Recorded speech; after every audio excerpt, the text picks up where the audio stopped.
Eu penso, logo eu existo.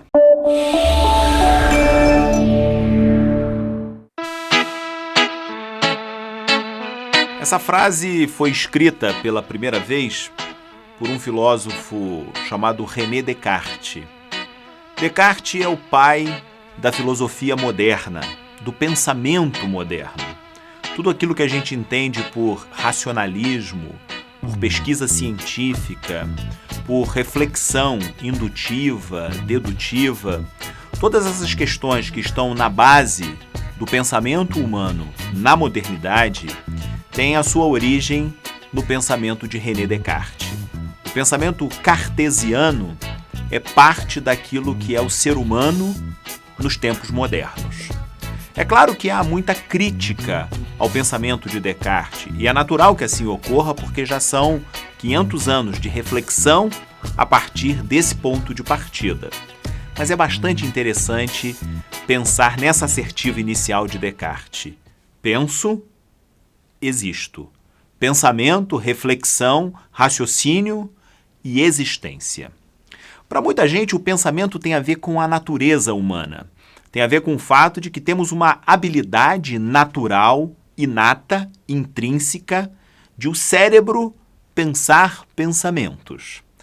Mas, na verdade, o termo utilizado por Descartes é o verbo cogitare, cogito. É o verbo que tem a ver com a ideia de reflexão, reflexão apurada, reflexão que aprofunda, pergunta, questiona e reflete sobre os temas que estão em questão. Por essa razão, o pensamento de Descartes não é o pensamento espontâneo da cabeça humana. É o pensamento como o exercício de reflexão que o ser humano faz sobre o mundo que está ao seu redor. Isso é bastante interessante porque a existência humana, no pensamento de Descartes, não é qualquer existência. Não é a existência de uma planta, a existência de um animal, a existência simplesmente pelo organismo estar vivo. A existência tem a ver com o fato de pensar, de refletir, de questionar o ambiente, as pessoas, a história, a natureza, os fenômenos humanos, psicológicos, sociais, políticos, econômicos, religiosos, enfim, o fenômeno humano na história, também humana. Por isso, a gente precisa se perguntar sempre, afinal de contas, em que pé, em que medida está a nossa existência?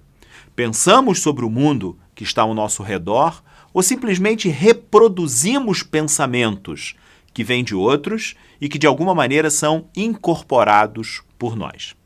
Às vezes, é claro, é cômodo não pensar, não problematizar sobre a realidade. E por isso a gente acaba importando, a gente acaba incorporando como sendo nosso pensamento que, na verdade, vem dos outros. Por isso, o primeiro passo importante para pensar e para existir de maneira autônoma, de maneira livre, de maneira independente, existir de fato, segundo o pensamento de Descartes, é perguntar, questionar o mundo em que nós estamos vivendo. Isso dá trabalho, isso exige muito esforço, isso exige hábito, exige método, exige, enfim, uma série de preocupações para que a gente possa não se perder na nuvem dos nossos muitos pensamentos, na nuvem das muitas informações que, sobretudo hoje, existem e que nos atropelam todos os dias. Por isso hábito, por isso constância, por isso método, sistema, por isso rigor na reflexão. Tudo isso é muito importante. Pensar sobre a nossa realidade e se perguntar permanentemente de quem são os nossos pensamentos, de onde vêm as nossas ideias sobre as coisas.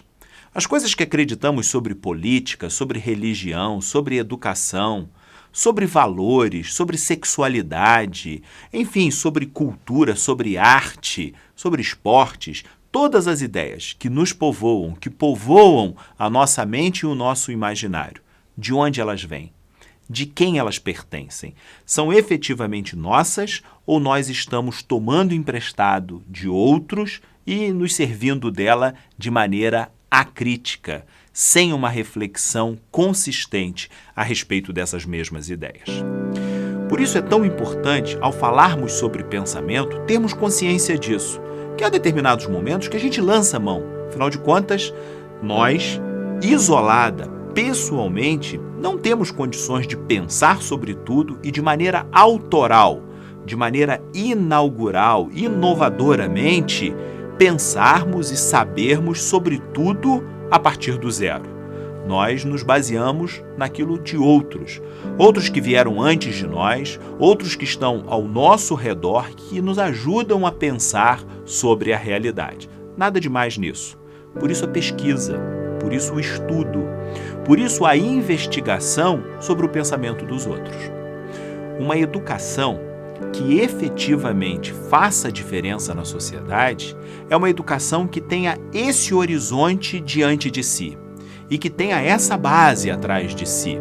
Pensar, estudar sobre os grandes clássicos, sobre as grandes teorias, sobre as grandes filosofias, sobre os grandes edifícios reflexivos que foram construídos ao longo do tempo e que nos ajudam, que nos colocam num patamar melhor para falarmos, para olharmos, para entendermos a realidade com base nesses fundamentos. É fundamental que tenhamos os fundamentos, mas é imprescindível que tenhamos o olhar adiante, o olhar no horizonte, o olhar naquele ponto distante que nos ajuda a caminhar passo a passo e com isso construirmos as nossas ideias sobre a realidade que está ao nosso redor. Uma educação relevante não é aquela que nos entrega as respostas prontas, como se estivessem prontas e acabadas simplesmente para serem consumidas. Uma educação não é aquela que responde, mas aquela que nos ajuda, nos ensina, nos estimula, nos inspira a perguntar permanentemente sobre a realidade. É isso. Penso, logo existo. Nossa existência está condicionada necessariamente à nossa capacidade de perguntar. É isso. Mais importante do que as respostas que todos os dias nos oferecem são as perguntas que nós precisamos todos os dias repetir, insistir e acreditar.